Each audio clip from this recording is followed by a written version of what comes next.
Back in the shop here, ready to do some more work to the old 7.3.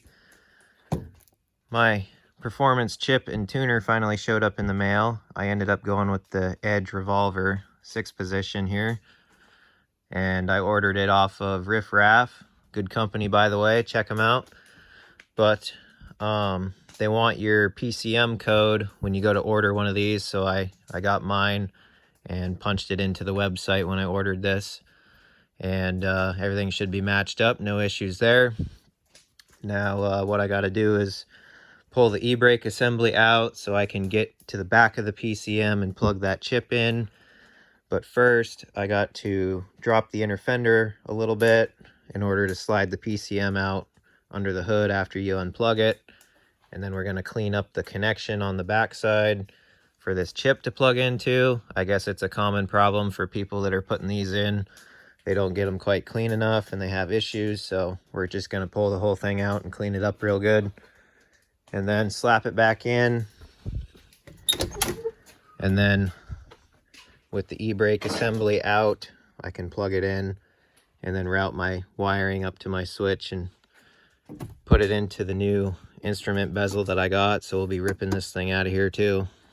But that's what's going on, so I'll get after it here and see what I can make happen.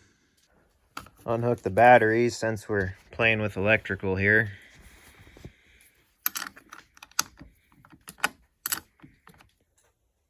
And that guy there is the PCM, so we'll get that unbolted on the mounts and then get that connector bolt undone and unplug it. All right, got the PCM out. Looks like she's had some water in there, but might have to throw some RTV on this or something to seal it back up. I don't know. Kind of a pain to get it out of there because it slides right out, but it hits your inner fender, so you got to drop your inner fender to get it out. And of course mine is original and it's been demolished in the woods and broken, so trying to manipulate it out of here without breaking it more. And then shoved a pry bar in there and pried down on it to allow enough room for that PCM to slide out. But we got her. So now we take this plug out and clean that connection up. But actually, I think you can split this, yeah, with these bolts. Take it apart and get in there and clean it up real good. So we'll go ahead and do that. All right, got the cover undone for the PCM, so we'll get that off. Got the soft plug out of the back. There's where our chip plugs in, and as you can see, it's all covered with all the factory junk on there from being sealed up, so that's got to be cleaned up really good. Same with the bottom side. Get it all nice and shiny so it's a good connection. Brass wire brush and some Scotch-Brite, and we'll get that shined up. All right, nice and cleaned up. Got her on both sides. Just got in there with some Scotch-Brite and got it cleaned up pretty good. I actually used this to scrape the other side clean. It was slim enough to fit in there. And then cleaned both of them off with electrical cleaner, and then compressed air everything dry and got all the junk out of it. So should be good to put the cover back on now. I'm pretty sure these things separate right here at this seam, but I didn't want to break the seal and risk having, you know, moisture and stuff get in there, although there's not a seal on this, surprisingly. But we'll just put it back together and slap it back in the truck. Okay, we're under here pulling the e-brake out now.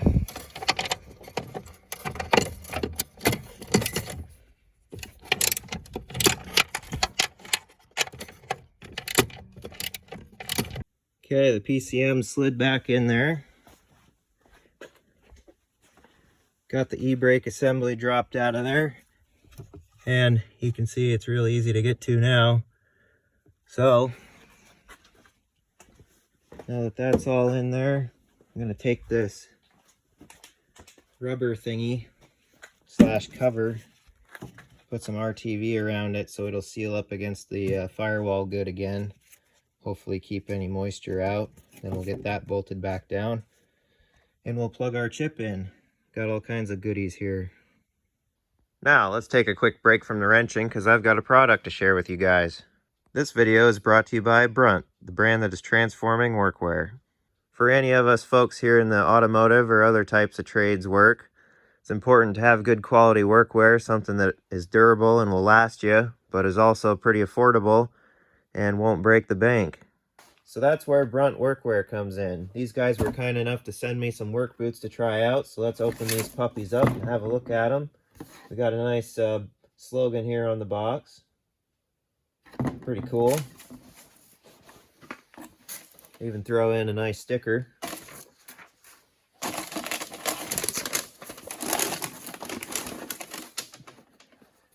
Now these are the Ring boots. They're waterproof. They've got a composite safety toe. Seem like they got a pretty decent tread on them, so super excited to try them out here.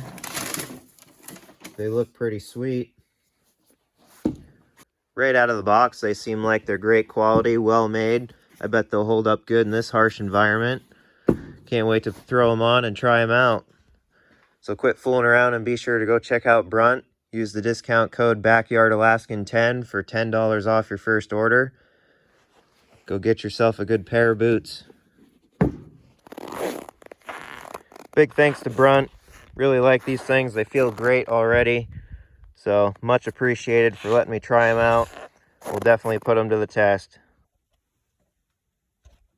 There, that's all bolted down and plugged back in. Looks like we got a good seal around there against the firewall with the RTV I put on, so that should help a little bit, I would think. So we'll go back in the cab and do that portion of it. All right, got her plugged in. Wires routed up over this bracket here, kind of out of the way of the clutch. I'll zip tie it all up good after, but that's plugged in good and tight. And then we'll throw a piece of tape over it. Something else they recommend to do, so might as well, just so it doesn't come loose or anything. And I zip tied the wire here, so it shouldn't really go anywhere.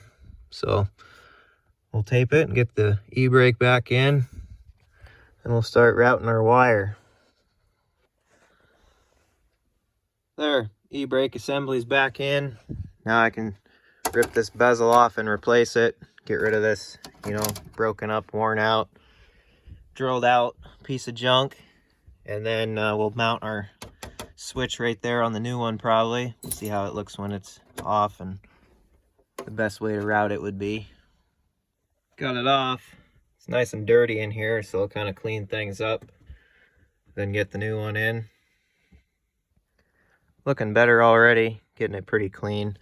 Took the plastic clear cover off the instrument panel here and cleaned that all up. That it had dirt behind it, so I carefully cleaned out around the gauges and everything, got it somewhat decent, so it looks better already. So we'll get that piece put back on and then we can go together, I think. Not perfect, but it'll do.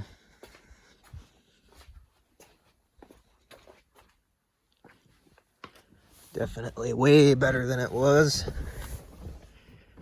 It's only been together for 30 years, so get her put back in here.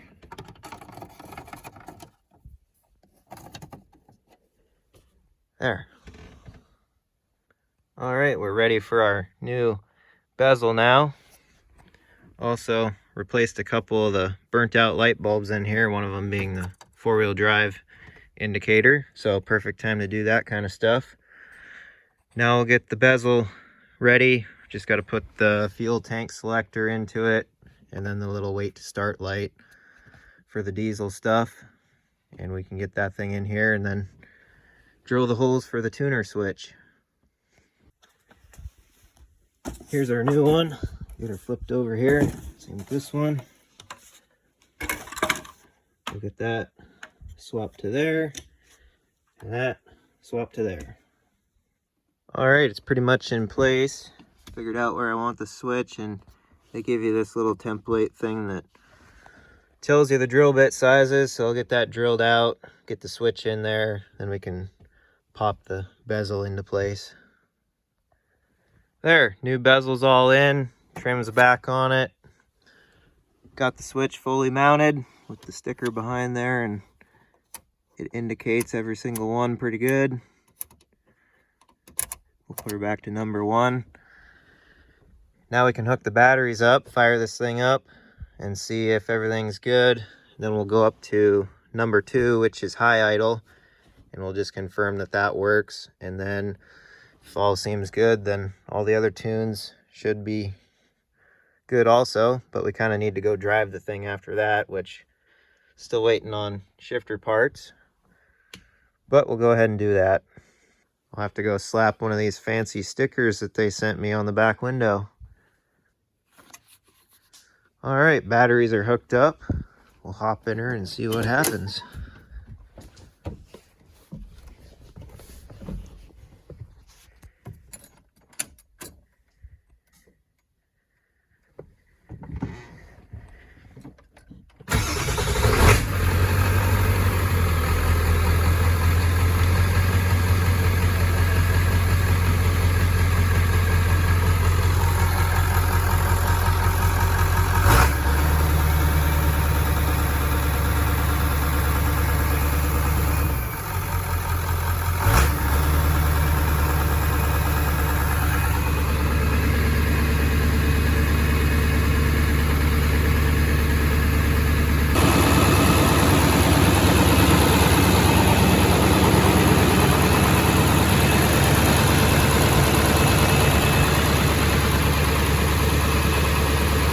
We'll see how she sounds with some throttle action in between tunes here.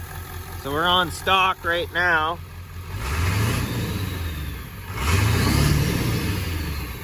Bump her up to 3.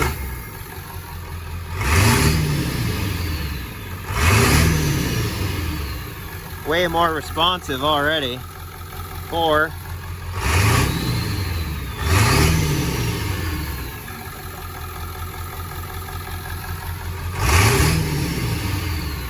Yeah, huge difference there. We'll try 6 just a little bit. Pretty snappy.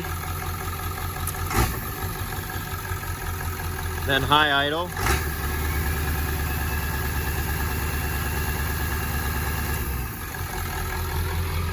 Looks like we got it. Now I can't wait to go drive it. Well, sweet, there we go. Looks like the chip made good contact and everything's working as it's supposed to, so that's good. Wasn't too bad of a job to do, really. Pretty easy. I guess the most difficult thing was trying to manipulate that inner fender well where it's so old and no longer pliable anymore, to pry it out of the way to get the computer out, but we got it. Didn't break that thing any more than it's already broke, so that's good. Super happy with the dash. Looks a lot better with that new bezel, and the instruments cleaned up and everything. And replaced some light bulbs in there in the cluster, so those will work again. And the switch mounting went good. Didn't wreck our new bezel. And yeah, everything went good. Now I can't wait to go drive it and see how it is. Just comparing the stock rev to the tuned revs, it's way more snappier. You can tell right away. So curious to see how it does out on the road. But until we get the shifter parts and I get those in and can take it for a test drive, we'll call that a video and a definite win. So hope you guys enjoyed, and until the next video, we'll see you later.